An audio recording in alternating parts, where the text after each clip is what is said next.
We're back to the Neil Haley Show, special simulcast with celebrity interviews live from the Grotto with Greg Hanna. Greg, what's going on, man? How are you?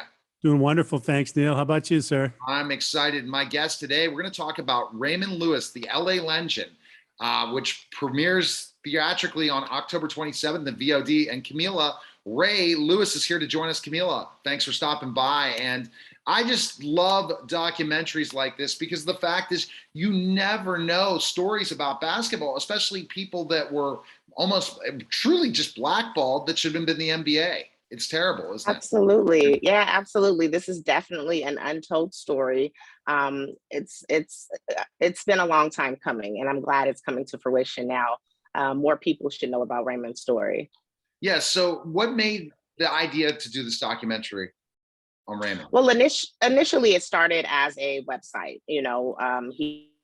He has a lot of fans in the LA area and all around that would just, every so often ask about him and what was going on. They were doing a tribute to him at Verbum Day, which is the high school he attended in Watts in South Central LA. And I met a guy named Dean Prator who thought we should put up a website. And, from there, that's where the idea of just having a website with his stats and a little bit about his story started. From there, about 7 years after that is when we got in contact with Ryan Polomski, the director, and that's when the documentary actually started to come to fruition. Wow. How long did it take you to do the project, like start to finish? Oh, start to finish. It's been about 7-8 good years with the documentary. Wow. Yeah. It's That's footage, amazing. Licensing. It's been a lot. It was very difficult to get this footage. And so we're still looking for one of the games. It was a Long Beach State game. And I think he scored like 73 points and it was televised. And we're still looking for that footage. But yeah, footage was hard. So how's it hard to get footage? You're talking more about his college career and stuff and different things, or his high school, his high school, college career, rookie camp, and things of that nature. You got to remember this is late 60s, early 70s. It's nowhere near as we have it here today. Some of the footage was actually pulled out of people's garage basements, out of garbage cans. So it was very difficult. We were actually on Dean, another one of the directors, was on microfiche and film, actually looking through hours of footage to find some footage of Raymond. Wow. What was it like reconnecting with him, like after all this time while you're doing this project? It must have brought up a lot of, emotions and memories and things. And yeah, it was extremely emotional. It was also a very healing opportunity for me as his daughter. I was very young. I wasn't born in 73. I was born in 76. So by the time I came along, I knew of Raymond's talent, but not to the extent I know and respect now. So it was a healing process, and it was a labor of love, definitely on my end. wow. Without spoiling the whole documentary, tell us the story that made it such a process that was so heartbreaking, in the fact of him being blackballed from the NBA in that process. So, because this is stuff that just doesn't come out here. I didn't know this story. And I see again the stories of Michael Cooper and Jerry Tarkanian, the part of this, and interviewing all these amazing people and having the footage. But for a superstar like this that got blackballed by the NBA, how did this happen? Well, he signed, he was 19 years old. Let's all go back to when we were 19. And this guy had to sign a major contract, with Philadelphia at 19. He was basically representing himself. He was reading and combing through legal jargon and contract ease, and he signed a deal that he thought was good. Once he got to training camp and saw someone else, Doug Collins, was getting paid $1 million. And he felt he was a better player than Doug, and he should have gotten that same amount. He wanted to renegotiate his contract. And from there, they never allowed him to play anywhere else. He's made other teams, which you'll see in the documentary. So it's a lot more layered, but that's basically where that started. A 19-year-old signed a bad contract. And so he played in college for 1 year, so he was like the situation before the days of the Kevin Garnett's, the LeBron James, all of them that left college early. It's a lot more difficult situation where you really aren't backed with guaranteed contracts and stuff, right? Like the way it's now, where if you sign a contract, it wasn't like that in those days. You're a rookie and that's all you are. And there's no guarantees. And if we don't like your reputation or we're asking for something, we can just say you're never coming back, compared to now. Exactly. And he had to play a year. There was talks of him going pro at Bourbon Day, which was his high school. So he could have, there was talks at that time, but the rule was that he had to pay a year of freshman college in order to be eligible to play in the NBA and the ABA, I believe. At that time, there was still the ABA. And so he had to play that year there. He made Cal State, LA famous. And, once he entered into the draft, he went first pick.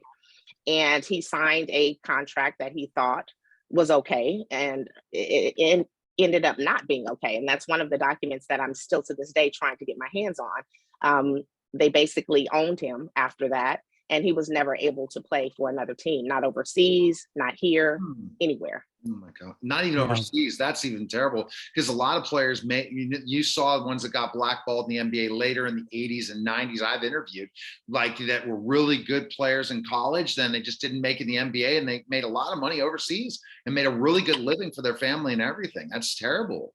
Absolutely. He was actually really good friends with Jelly Bean Bryant, we know as Kobe Bryant's dad. And he would, wanted my father to come over there and play, and they made plans. And Philly just made sure that he was not able to play. They would threaten to sue whomever would allow him to lace up and play a sport that he had played his entire life and dedicated his entire life to. Wow. So let me ask you a question on the technical side of putting this thing together. Obviously there's a lot of editing that goes in, and like, who was involved in like making the decision of what needed to get cut and left on the floor versus getting in the can itself? Well, Ryan Polomski, who's the director and editor, and he's been amazing. Along the way, we had to get attorneys to look through and see what was fair use. We paid for photographs and for footage that we've had to actually pay for, for licensing purposes. I paid for a photograph that was used of myself. I was 2 in Sports Illustrated, but I had to pay for it because it was owned by someone else. So I've definitely got some bumps and bruises and some lessons along the way of how this thing works. Wow, that's amazing. Is there anything that was edited out that you wish had stayed in? Not necessarily. I'm happy with the way things went. There is an interview I wish we could have got, which is Doug Collins. But yeah, I'm very happy with the way things went. When I think about specifically enough, what if Kobe Bryant was alive? What would he have thought of this? I mean, it's terrible to think about the loss of Kobe, and then how your father was good friends with his dad and everything. Yeah. Did you know Kobe at all, or no, I didn't. I met his father when I was younger, but I didn't know the great Kobe Bryant. Of course, I followed his career. He's one of my favorite basketball players after Magic Johnson. I'm a Lakers fan, so yeah, I didn't get to meet Kobe personally, but yeah, I would love to know things like that, what people would think. And how I feel like, because of what happened to my father, rules were changed. A lot of his points that he put up were before the 3-point line. A lot of these rules were changed as far as having to play 1 year of freshman college basketball before being eligible for the NBA. Things have changed right after Raymond. So I feel like they dropped the ball with him, but he paved the way for others to get paid what they were worth. What feedback have you gotten from other NBA players that have seen this and stuff like that? And how's that going so far with the process? Well, I've gotten excellent feedback from other NBA players. Baron Davis loves Raymond and loves the film, loves the documentary, and has told me, he thought we did an amazing job with it, and didn't know a lot of the ins and outs of what actually happened to him.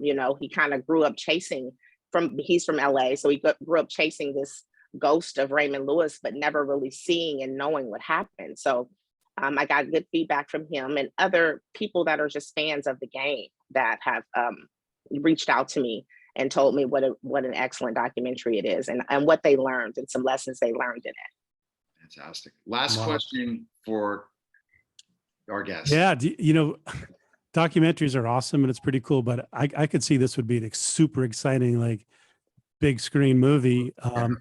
You know, do you think if somebody came up to you and said, "Hey, would you like to make a movie out of this?" Would you go for that?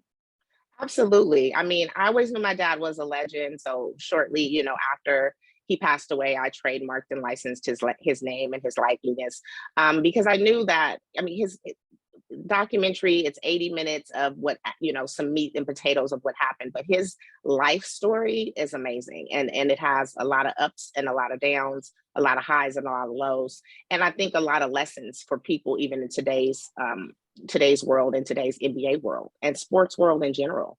I'm a former college basketball player, played basketball, never heard his story.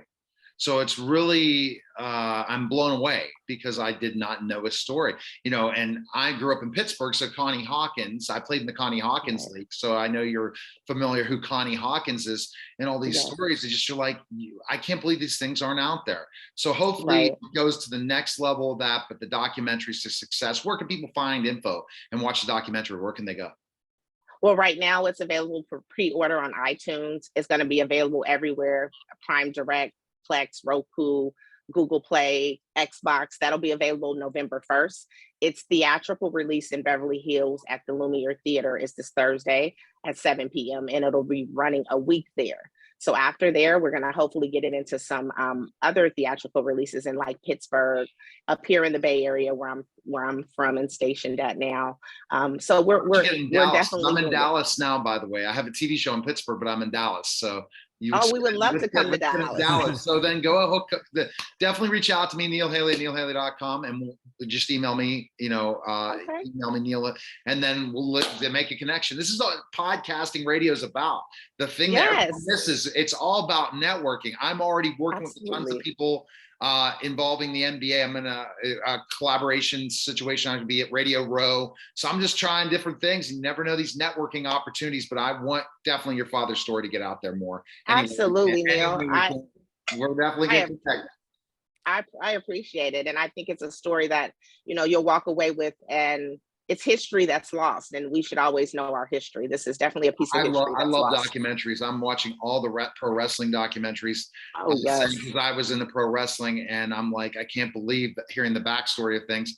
When I was trying to make it and didn't make it to the final countdown, I saw these stories, and they're amazing. So appreciate it. Thanks again. Thanks so much, Neil, for having us. Thank you. Right. Take care. You're listening and watching the Neil Haley Show, and also live celebrity interviews live from the Grotto with Greg Hanna. Take care.